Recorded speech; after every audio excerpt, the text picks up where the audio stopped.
mañana, Miguel Ángel del Corral. Seguimos con las videoclases del curso de cuarto de la ESO. Después de la primera, que trató los elementos de la comunicación, las funciones del lenguaje, el signo lingüístico, las propiedades del texto, cohesión y adecuación, y también un repaso muy rápido por las tipologías textuales, ahora vamos con los diferentes tipos de textos, ¿de acuerdo? No obstante, los cursos los podéis ver en el orden en el que queráis. Ya sabéis que el curso de cuarto de la ESO está dispuesto en la plataforma en bloques. Está el bloque de comunicación, está el bloque de la lengua y sus hablantes, está el bloque de reflexión sobre la lengua, que sería el de gramática, morfología, sintaxis, y finalmente el de reflexión literaria o literatura, ¿de acuerdo? En estos bloques están luego los diferentes temas, y en el de comunicación, después del de los elementos de la comunicación, las funciones del lenguaje, las propiedades del texto, el texto que ya sabéis que puede ser oral o escrito, el signo lingüístico, la doble articulación del lenguaje y un repaso rápido a las tipologías textuales, ahora vamos, como digo, con los diferentes tipos de textos. Sin embargo, dicho esto, como os acabo de comentar, dependerá de lo que estéis dando en clase, en vuestros colegios, institutos, lo que os diga el profesor, lo que también haya podido dictaminar el departamento de lengua del diferente centro educativo, de los diferentes centros educativos, y entonces a lo mejor, pues si empezáis por gramática, pues vais a otro bloque, o veis antes otra videoclase, entonces no las tenéis por qué ver necesariamente en el orden en el que están dispuestas en la plataforma, aunque yo evidentemente haya seguido un orden cronológico, primero hago una videoclase, luego hago otra, pero vosotros podéis ir visitando, podéis ir viendo o visualizando aquella que necesitéis en cada momento, verlas las veces que necesitéis, y si os queda cualquier tipo de duda o hay algo que no os ha quedado claro, pues sabéis que os podéis poner en contacto conmigo a través del correo electrónico miancor1@yahoo.es, a través de la propia plataforma, incluso por teléfono móvil si me lo solicitáis a través de correo electrónico y no me saturáis. Así que para que no os quede ningún problema, y ya sabéis que son cursos que están totalmente tutorizados, que son dinámicos, que hay retroalimentación y que para lo que necesitéis, como digo, estoy a vuestra entera disposición. Por cierto, en la última videoclase, si la habéis visto, que ya digo, como los vídeos no os tenéis que ver necesariamente en el orden en el que yo los estoy haciendo, pues puede que la hayáis visto o no, pero en la videoclase anterior, que trataba los elementos de la comunicación, las propiedades del texto, la doble articulación del lenguaje, el signo lingüístico y demás, veíamos las funciones del lenguaje: emotiva expresiva, representativa referencial, fáctica o de contacto, apelativa o conativa, metalingüística y poética o estética. Y una cosa que repetí mucho fue lo de la expresión de hace frío, que hace frío puede ser una función representativa o referencial si es un hecho objetivo, como hoy en Palencia, que hemos tenido menos 5 grados, 5 bajo cero, pero también puede ser una sensación si en el hace frío no es algo representativo o referencial, sino que es una sensación que yo tengo, es una percepción, que me encuentro así con frío porque soy friolero, que no es mi caso, yo soy muy caluroso, tolero mucho mejor el frío que el calor, pero bueno. Pero también puede suponer otras cosas, lo que os comentaba de que muchas veces las funciones del lenguaje se superponen unas sobre otras. A lo mejor una que puede ser solicitarle a alguien que me deje el periódico y que sería apelativa o conativa porque estoy intentando influir en el receptor, también puede ser fática o de contacto si lo que en realidad quiero es establecer algún tipo de conversación con esa persona que tiene el periódico. Bueno, pues lo mismo con hace frío. Cuando os decía hace frío, digo, puede ser representativo o referencial, porque se trata de un hecho objetivo que tenemos 5 bajo cero en Palencia, pero si yo digo hace frío, a lo mejor en el ascensor, no estoy necesariamente informando de un hecho objetivo, de un hecho real que posiblemente ya conozca el que va en el ascensor conmigo porque también viene de la calle, sino que estoy intentando romper el hielo o establecer una conversación. Entonces sería fática o de contacto. Pero, por ejemplo, imaginaos esa misma frase, esa misma expresión que os dije ayer de hace frío, pero que eso es la respuesta que da una madre a un chaval, a un hijo que dice que quiere salir a la calle. Entonces sería apelativa o conativa, estaría intentando influir en el receptor. Imaginemos la escena, imaginemos una madre, su hijo, y el chaval que dice: mamá, me voy a la calle, mamá, salgo a la calle, y que la madre diga: hace frío. Ahí no necesariamente predominaría la función representativa o referencial. No solo le está informando de un hecho objetivo a su hijo, sino que posiblemente quiere que haga algo, o bien que no salga porque hace frío, o que si sale se ponga un abrigo, salga abrigado a la calle para que no coja frío. Entonces, cuando un chaval dice a lo mejor: mamá, me voy a la calle, y ella dice: hace frío, en ese hace frío no es solo representativo referencial, que está relatando un hecho objetivo, que es la temperatura, que es baja en ese momento, tampoco es fática o de contacto, porque no es que quiera establecer especialmente una conversación en ese momento con su hijo, sino que pretende que el receptor, en este caso su hijo, haga algo, que salga abrigado o que se piense 2 veces lo de salir a la calle con este frío, y por tanto sería apelativa o conativa, que es un ejemplo que creo que en la videoclase anterior nos coloqué, para que veáis que las funciones del lenguaje se pueden superponer y que a veces serán varias y predomina una sobre las otras, ¿de acuerdo? Y ahora, sin más dilación, o como diría Amado Rivas, ¿no? el de la que se avecina, sin más dilatación, no, bueno, sin más dilación, sin perder más tiempo, vamos dentro de las tipologías textuales con los textos narrativos, y los textos descriptivos, ¿de acuerdo? En sucesivas clases veremos otros tipos de texto, también llegaremos a los textos periodísticos, también a los de opinión, pero bueno, eso lo iremos viendo en siguientes. Ya está en la plataforma, los materiales se han subido y por tanto ya tenéis los temas, pero también iré haciendo las diferentes videoclases y por tanto cuando ya tenéis acceso al curso, es decir, si estáis viendo ya esto, pues no solo estarán subidos todos los materiales y todos los cuestionarios y todas las actividades, sino también todas las videoclases como esta, ¿de acuerdo? Bueno, textos narrativos y descriptivos. Vamos primero con los textos narrativos, es decir, con la narración. Es una tipología textual, por tanto es un tipo de texto que cuenta hechos o sucesos, alguna cuestión que haya ocurrido.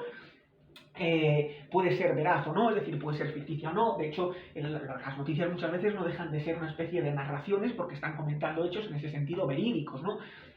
Pero generalmente la narración nos solemos referir a la narración literaria, muchas veces es ficticia.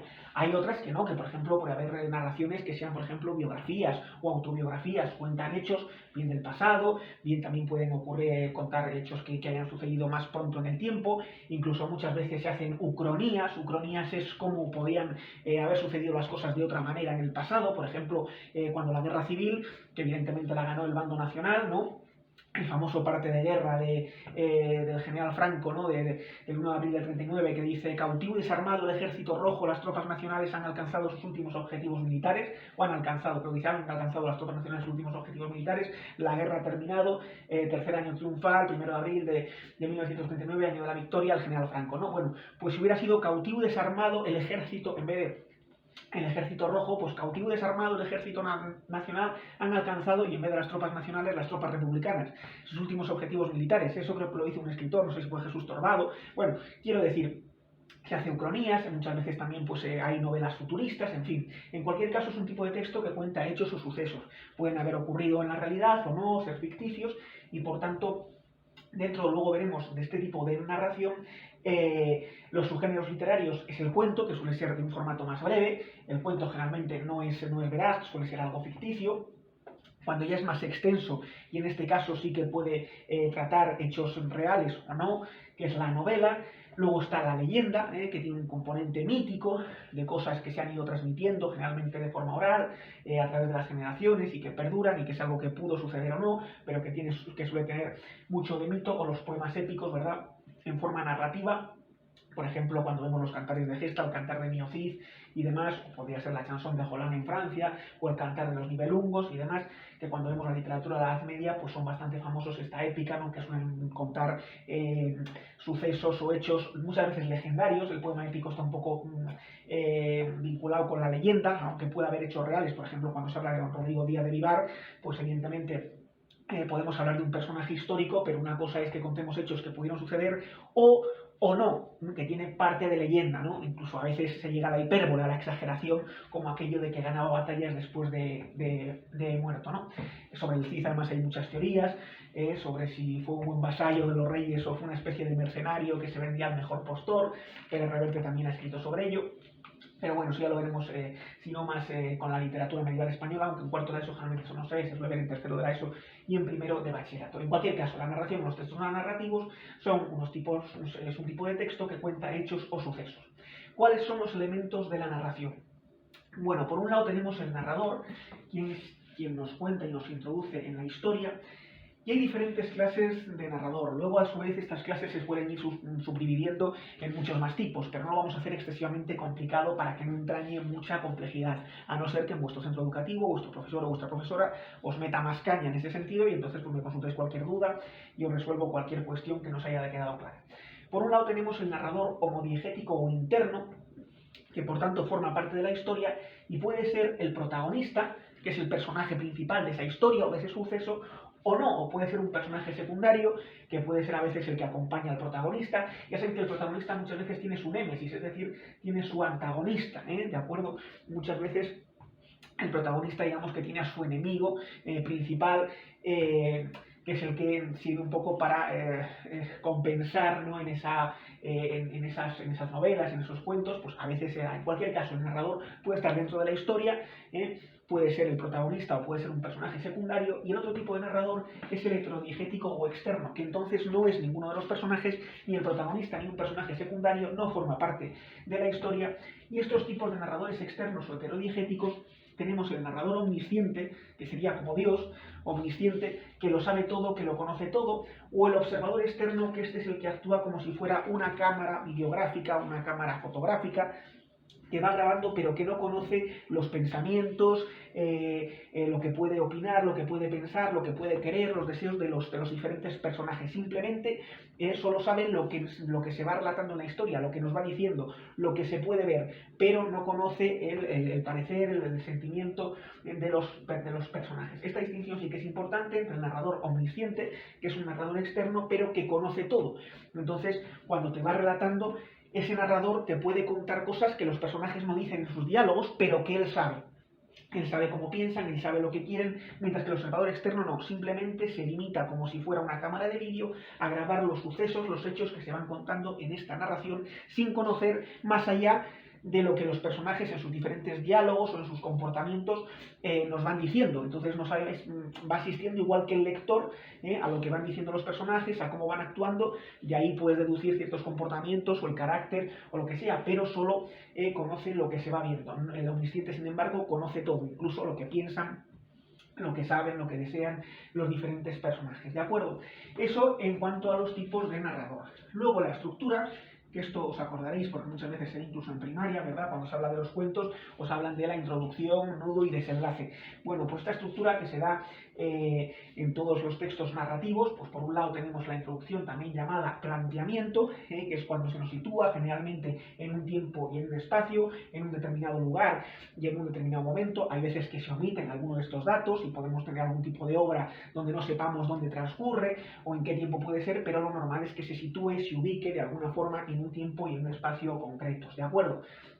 En el planteamiento generalmente se nos van presentando los diferentes personajes que participan. Eso no quiere decir que a veces en algunas novelas, en algún cuento, sean capítulos posteriores o sea más adelante cuando se nos van presentando nuevos personajes que puedan servir también para dar nuevas tramas o subtramas. Ya veremos que la acción se compone de diferentes tramas, a veces es solo una y a veces son varias, o una trama puede tener a su vez otras tramas distintas porque, aunque haya por ejemplo un protagonista o un personaje principal, a veces dentro de los personajes secundarios también se dan esas subtramas. Eso ocurre como en las series televisivas. Las series televisivas muchas veces veréis que cuando comienzan, pues a lo mejor hay un planteamiento, hay una especie de equipo de personajes, una playa de personajes, pero a veces van desapareciendo algunos y van apareciendo otros nuevos que sirven para formar nuevas tramas.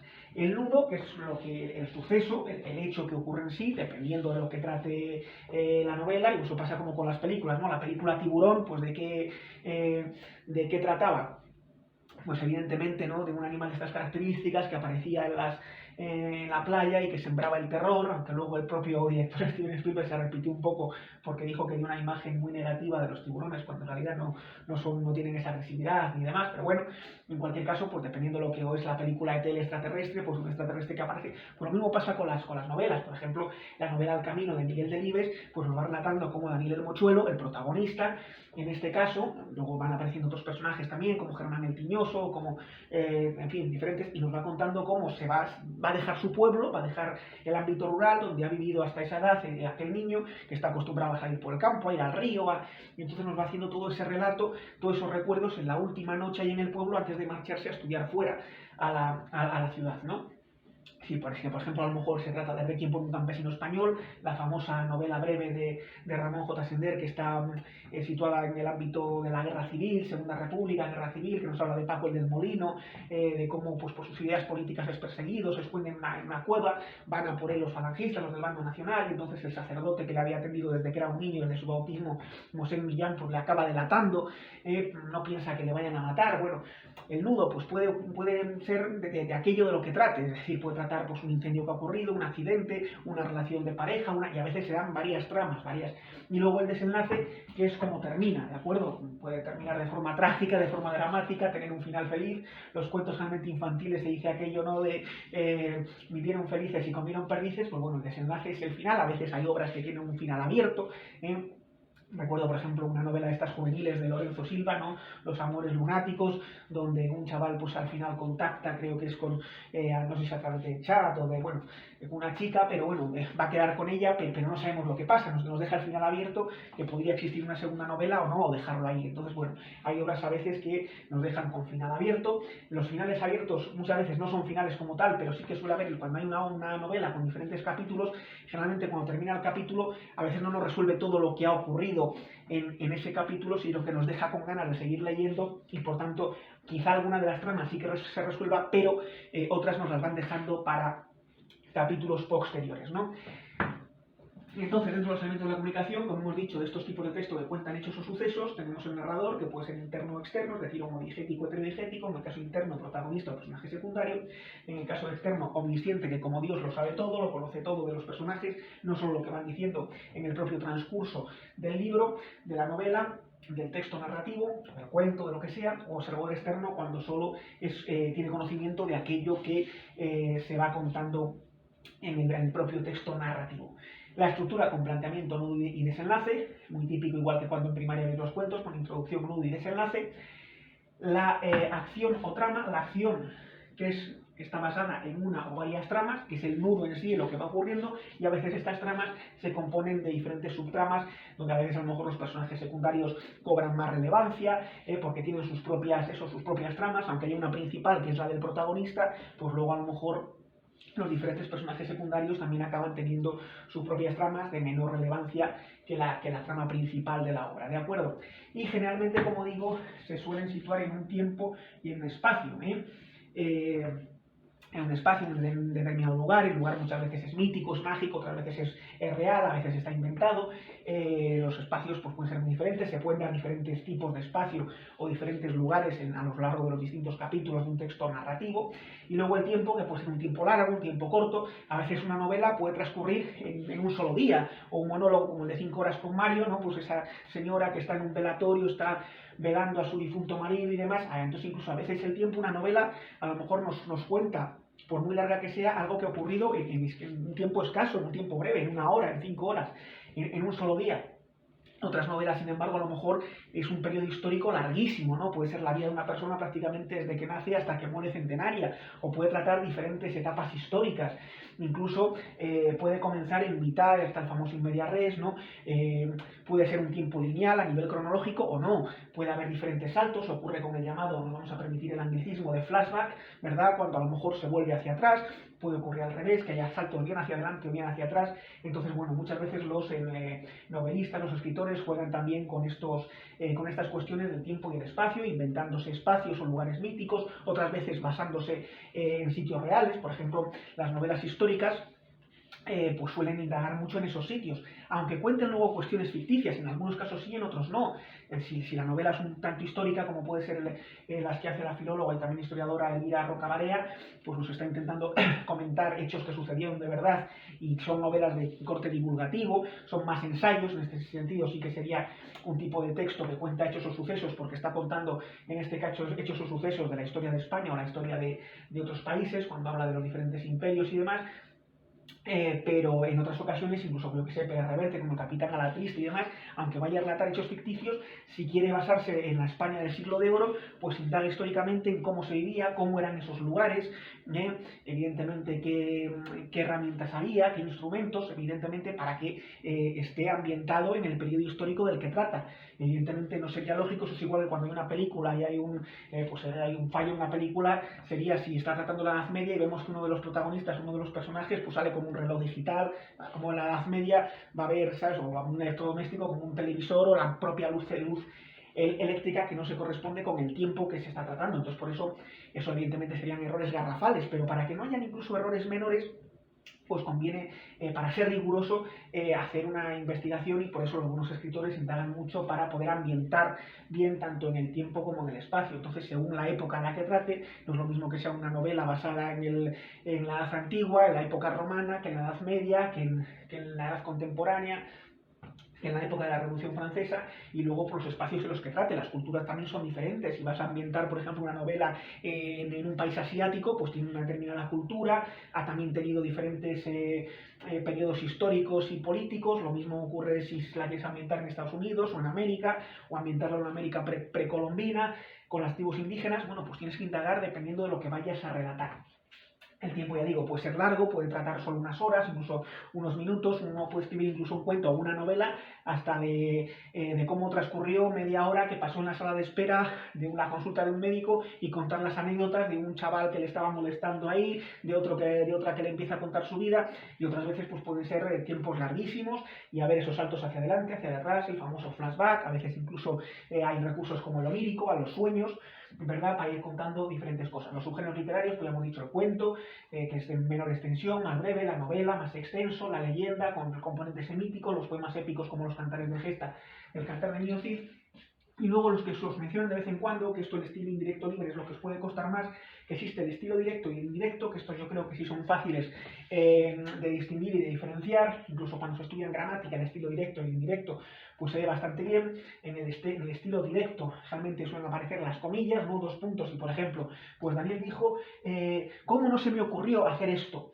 Entonces te aparecen las palabras textuales que pronuncia ese personaje, sea el protagonista o no, y entonces son las palabras textuales que el narrador transcribe para ser fiel a lo que dijo ese personaje. Otra cosa es que en vez de utilizar las palabras textuales, él lo reformule de forma indirecta. Y en vez de decir Daniel, Juan o Antonio dijo ¿cómo no se me ocurrió esto?, pues dice Daniel dijo que ¿cómo no se le había ocurrido esto?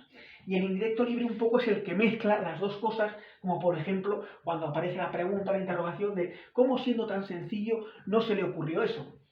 Entonces mezcla un poco, no va a los dos puntos y las comillas textual, tampoco lo reformula de forma indirecta, sino que mezcla un poco ambos estilos, de tal manera que el narrador lo cuenta como si fuera indirecto. Por eso se sigue denominando indirecto, no transcribe textualmente las palabras del personaje, por tanto es indirecto, pero es indirecto libre porque de alguna forma, conociendo los pensamientos, lo que sabe, lo que conoce del propio personaje, pues se permite en esa reformulación hacerlo como si fuera el propio personaje el que lo hace. Quizá esto es lo que entraña un poco más de complejidad, lo que es un poco más difícil, más complicado. En cualquier caso, si os surge cualquier duda o tenéis, pues bueno, me consultáis y lo vemos de forma más exhaustiva, ¿de acuerdo? Esto en cuanto a los textos narrativos, que tampoco quiero extenderme demasiado. Tenéis todos los materiales en la plataforma, tenéis que leerlos bien, estudiarlos todo lo que podáis. También podéis consultar diferente bibliografía, y aún así, si tenéis cualquier duda, pues me consultáis con toda confianza, sin ningún problema. Y por otro lado tenemos los textos descriptivos. ¿En qué consiste la descripción? Pues la descripción consiste en presentar las características. Ahora veremos qué tipo de características, porque según el tipo de descripción pueden ser, por ejemplo, a la hora de describir a una persona, pueden ser rasgos físicos o pueden ser rasgos psíquicos o morales, el carácter, el temperamento. Entonces, bueno, las diferentes características de qué, de seres, que pueden ser personas, pero también pueden ser animales, pueden ser de objetos, de lugares, de fenómenos, etc. ¿De acuerdo? Presentar las características de nuestro entorno. Puede ser de un paisaje, puede ser de una persona, de un familiar, de un profesor, de un amigo, de los objetos, de los lugares, de los fenómenos. Por ejemplo, muchos fenómenos del ámbito científico, ¿no? Se hace un experimento del tipo que sea y quieren describir ese fenómeno. Eso suele ser una descripción que ahora veremos objetiva, técnica, científica. Y entonces pues nos comentan, por ejemplo, un científico en un laboratorio ha hecho ese experimento y quiere describir lo que ha ocurrido. Entonces nos va describiendo los diferentes materiales, de qué se componen, cuáles son sus características, cuáles son las mezclas, por ejemplo, que ha hecho en el ámbito químico, etcétera, etcétera. ¿De acuerdo? También, por ejemplo, cuando un lingüista describe un fenómeno que se produce en la lengua, pues también de cómo hablan las diferentes personas. Cuando, por ejemplo, se tratan las variedades diatópicas, qué diferencias hay según la zona geográfica en la que nos encontremos, pues a veces se habla de forma diferente, incluso aunque se esté empleando la misma lengua, pero hay un léxico distinto. Bueno, pues realiza esta descripción, que ya digo, son esas descripciones objetivas, técnicas o científicas, porque describen hechos reales, no tienen ese componente literario, ese componente. Entonces esto ya nos lleva a los diferentes tipos de descripciones que hay. Por un lado, la objetiva, que sería la técnica o científica, y por otro lado la subjetiva, también llamada literaria o poética. Poética no porque esté en forma de poema, no tiene que estar en verso. Esto nos volvemos a cuando veíamos las funciones del lenguaje. Hay una que se llama poética o estética. Quizá convendría más llamarla estética, aunque se suele hablar de función poética, porque no es que sea un poema, no es que sea necesariamente en verso, sino que tiene un fin estético, que se preocupa por la forma, incluso más que por el contenido.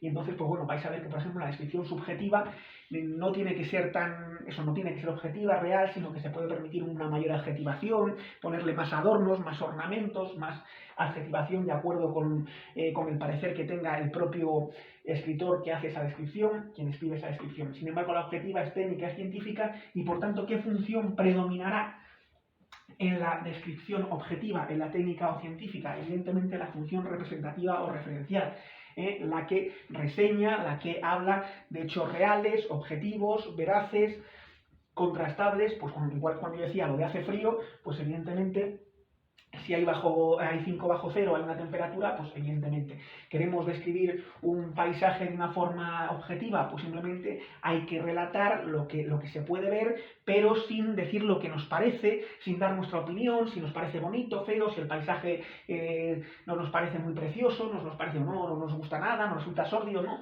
En la objetiva o técnica o científica tenemos que ver, pues si el paisaje es pedregoso porque tiene muchas piedras, pues vale, si el paisaje no tiene vegetación, está yermo y tal, pues lo comentamos, pero simplemente es el objetivo, es decir, lo que se ve en ese paisaje, no lo que nos parece, lo que opinamos.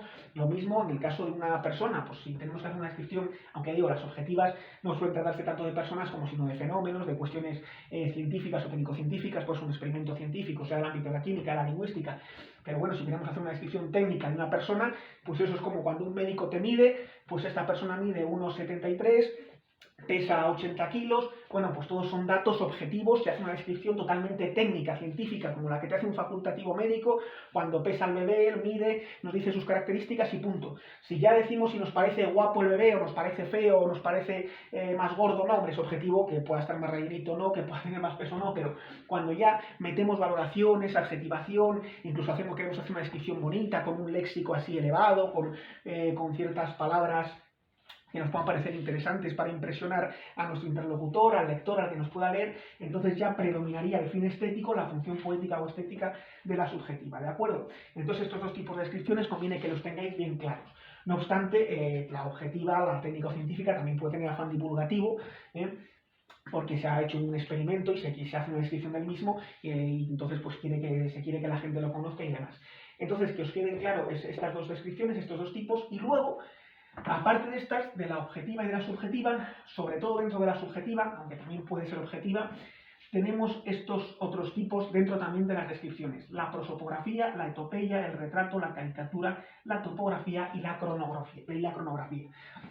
Generalmente estas se suelen incluir, lo veréis en algún esquema, dentro de la subjetiva, porque por ejemplo la prosopografía o la etopeya, cuando describimos personas, lo normal es que lo hagamos de forma subjetiva, lo que nos parece, si nos parece guapo, feo, pero bueno, también puede haber una descripción de una persona, una prosopografía, donde solo señalemos rasgos físicos y lo hagamos de una manera técnica y científica, como esta que he dicho del médico, que nos dice la talla, el peso, etcétera, ¿de acuerdo? Entonces, aunque se suelen incluir en las subjetivas, pues en fin, la dejamos, que pueden ser tanto objetivas como subjetivas. La prosopografía sería la descripción de los rasgos físicos, por ejemplo, son una persona, pues si es alto, si es bajo, si es su aspecto, si tiene una nariz prominente, si... La prosopografía serían rasgos físicos, la etopeya serían rasgos morales, psíquicos, el temperamento, el carácter. Y si juntamos los dos, la prosopografía más la etopeya, si juntamos estos dos, lo que tenemos es el retrato. El retrato no es sino la prosopografía, ¿de acuerdo?, más la etopeya. Si juntamos, por ejemplo, a la hora de describir a una persona, los rasgos físicos, si es alta, si es baja, si es corpulenta, si no, si es delgado, si tiene nariz prominente, si es rubio, si es calvo, si añadimos también la etopeya, el carácter, si es simpático, si es serio, si es culto, si añadimos las dos cosas, lo que tenemos es el retrato. Si exageramos los rasgos, entonces lo que hacemos es la caricatura. Esto es como la hipérbole, la exageración que hacía Quevedo de Góngora, ¿no? Era un hombre a nariz pegado para llamarle narizón y demás. Cuando ya no solo decimos que tiene una nariz prominente, sino que ya exageramos todos los rasgos, tanto a nivel físico como moral, ya el retrato pasa a ser caricatura. Esto es como en el dibujo, cuando uno vemos estos dibujantes que a veces hay, pues muchas veces por la calle y demás, que hacen caricaturas, no es el retrato fiel, no es como una fotografía, sino que los rasgos están, si no distorsionados, sino sí bastante exagerados, ¿no? Entonces, bueno, esto igual que en el dibujo sería la caricatura. Y por otro lado, ¿qué tenemos? La topografía, ¿verdad? Grafía ya sabéis que viene del griego, que significa escritura o descripción. Topo sería lugar, igual que en toponimia es el nombre de los lugares, los topónimos, Palencia, Madrid, Mazocos de Valdeginate, Sagún. Bueno, pues la topografía sería la escritura o descripción de un lugar, es decir, la descripción de un lugar, de un sitio. ¿de acuerdo? Entonces la descripción de lugares recibe el nombre de topografías. Y crono, evidentemente que es tiempo, ¿verdad? Pues sería la escritura o descripción del tiempo, es cuando se describen algunas, pues bien, etapas históricas, periodos, bueno, pues en ese caso sería cronografía, ¿de acuerdo? Prosopografía, rasgos físicos, etopeya, rasgos morales, psíquicos, carácter, temperamento, retrato, la suma de los dos, prosopografía y etopeya, cuando los rasgos bien físicos bien morales se exageran, o los dos tenemos la caricatura, igual que en un retrato que se exagera cuando uno de estos caricaturistas, pues evidentemente tiende a esa exageración, topografía cuando es de un lugar, cronografía cuando es de alguna etapa o de algún periodo, ¿de acuerdo? No obstante, aparte de estos tipos, quedamos sobre todo con la descripción objetiva, la técnica, la científica, donde predomina la función representativa referencial, donde puede haber muchos tecnicismos, y lo suele haber, donde es objetiva, es rigurosa, no hay mucha adjetivación, más que la estrictamente necesaria, frente a la subjetiva, también llamada literaria o poética, donde importa a veces más la forma que el contenido, donde sí que hay una mayor adjetivación, donde se permite al autor decir lo que le parece aquello que está escribiendo, bien sea un fenómeno, un lugar, un objeto, un ser, lo que sea, para dar su opinión, ¿de acuerdo? Y así tenemos un repaso rápido tanto a los textos narrativos como a los descriptivos. Narración y descripción dentro de las diferentes tipologías textuales que estamos viendo en el bloque de la comunicación. En diferentes siguientes temas, en siguientes unidades, iremos viendo los otros tipos de texto que hay. A lo mejor veis antes vídeos que hay posteriores, aunque estén numerados como videoclase del tema 1, videoclase del tema 2, videoclase del tema 3, etcétera, etcétera. Vosotros podéis ir pinchando los diferentes enlaces, ir viendo los vídeos y ir viendo tanto las videoclases como los materiales que están subidos en el curso según vuestras necesidades. Es decir, según lo que estéis viendo en el colegio, en el instituto, lo que os esté indicando vuestro profesor, vuestra profesora, o si lo estáis estudiando por libre, o según cómo lo estáis haciendo, alguno que a lo mejor está estudiando cuarto de ESO a distancia, bueno, según vuestras necesidades o lo que sea. Ya os digo, os hago un repaso rápido, pero tenéis los materiales subidos, sí que conviene que los leáis, incluso que los leáis más de una vez, que los estudiéis un poco, aparte de los posibles contenidos que también os ven en clase, que los contrastéis, puede darse alguna diferencia, que haya una terminología diferente, que lo denominéis de una forma distinta. Entonces, ante cualquier duda, no os sintáis solos, no sintáis que esto no lo entiendo, ¿ahora qué hago? Bueno, pues mándame un correo electrónico, miancor1@yahoo.es, contáctame a través de la plataforma del curso online, incluso a través de teléfono, consúltame cualquier duda, cualquier cosa que necesites, porque ya sabéis que estoy a vuestra entera disposición para lo que necesitéis. Nos vemos en las siguientes clases. Muchas gracias. Destination unknown.